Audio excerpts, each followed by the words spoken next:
బెంగళూరు శివార్లో జరిగిన rave party కర్ణాటకతో పాటు తెలుగు రాష్ట్రాల్లో కలకలం రేపుతోంది. బెంగళూరు రేవ్ పార్టీ టాలీవుడ్ లో ప్రకంపనలు రేపుతోంది. బెంగళూరు శివారులోని ఓ ఫామ్ హౌస్ లో రేవ్ పార్టీ రచ్చలేపుతోంది. బెంగళూరు రేవ్ పార్టీ కేసులో ట్విస్ట్ నెలకొంది. నటి హేమ రేవ్ పార్టీలో పాల్గొన్నట్టు బయటపెట్టారు బెంగళూరు పోలీసులు. Bengaluru rave party rave party అంటే ఏంటి? సెలబ్రిటీలు పట్టుబడి మొహం దాచుకునే అంత తప్పు ఏం చేస్తారు?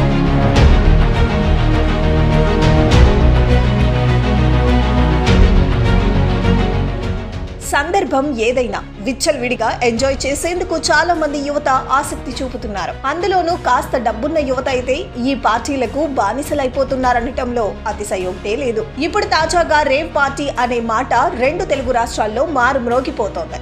అందుకు కారణం బెంగళూరులో నిర్వహించిన ఓ రేవ్ పార్టీలో తెలుగు సినిమా ఇండస్ట్రీకి చెందిన సెలబ్రిటీలు, పలువురు రాజకీయ ప్రముఖులు పట్టుబడటమే. ఇప్పటికే తెలుగు సినిమా నటీనటులు హేమ ఈ ఘటనపై స్పందించారు. ఈ పార్టీలో హేమ పాల్గొనిందని తొలుత సమాచారం రాక కాదంటూ హేమ ప్రకటన చేసింది. హాయ్ అండి, నేను ఎక్కడికి వెళ్ళలేదు, నేను హైదరాబాద్లోనే ఉన్నాను.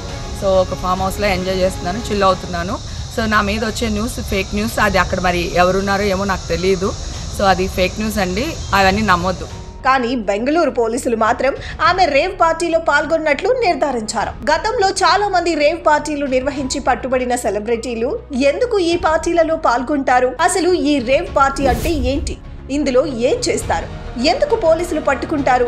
ఇలాంటి విషయాలపై నెటిజన్లు తెగ సర్చ్ చేస్తున్నారు. రేవ్ పార్టీ గురించి ఇప్పుడు వివరంగా తెలుసుకుందాం. ఈ పార్టీ కల్చర్ అనేది 1950లో ఇంగ్లాండ్ లో మొదలయ్యింది. ఆ తర్వాత ప్రపంచ వ్యాప్తంగా వ్యాపించింది. ఈ పార్టీలో మొదట్లో మ్యూజిక్, డాన్స్ ఎంజాయ్ చేసేవారు. నేరుగా సంగీత కళాకారులు ఈ పార్టీలో ప్రదర్శనలు ఇచ్చేవారు. ఆ తర్వాత ఈ పార్టీ కల్చర్ కొత్త రూపు సంతరించుకుంది. ఒక క్లోజ్డ్ ప్రదేశంలో పెద్ద హాల్లో చెవులు పగిలిపోయే మ్యూజిక్ పెట్టుకొని మద్యం సేవిస్తూ పార్టీ చేసుకునేవారు. వైల్డ్ బిహేవియర్ తో చేసుకునే పార్టీలకు రేవ్ అని పిలవటం మొదలు పెట్టారు. సాధారణంగా మద్యం సేవిస్తూ డాన్సులు వేస్తూ పార్టీలు చేసుకోవటం వేరు, ఈ రేవ్ పార్టీలు వేరు. ఈ రేవ్ పార్టీ అనే పదం మొదట లండన్ లో పుట్టింది. రేవ్ పార్టీలో పాల్గొనే వారిని రేవర్స్ అని పిలుస్తారు. ప్రముఖ జాజ్ సంగీత విద్వాంసుడు మిల్క్ మల్లిగాన్ కు కింగ్ ఆఫ్ ది రేవర్స్ అని అంటారు. క్రమక్రమంగా ఈ రేవ్ పార్టీ కల్చర్ చట్టవిరుద్ధమైన కార్యకలాపాలకు వేదిక అయ్యింది. మద్యంతో పాటు అమ్మాయిలతో అశ్లీల నృత్యాలు చేయించటమే కాకుండా యాంఫోవిటమిన్, LSD, కెటామైన్, మైథాంఫెటమిన్, కొకైన్, గంజాయి వంటి మాదక ద్రవ్యాల రహస్యం వినియోగించటం ప్రారంభమైంది. ఇలాంటి చట్ట వ్యతిరేక రేవ్ పార్టీలు జరుగుతున్నాయని పోలీసులకు సమాచారం అందితే వెంటనే దాడి చేసి పార్టీలో పాల్గొన్న వారిని అదుపులోకి తీసుకొని నిర్వాహకులను అరెస్ట్ చేస్తారు.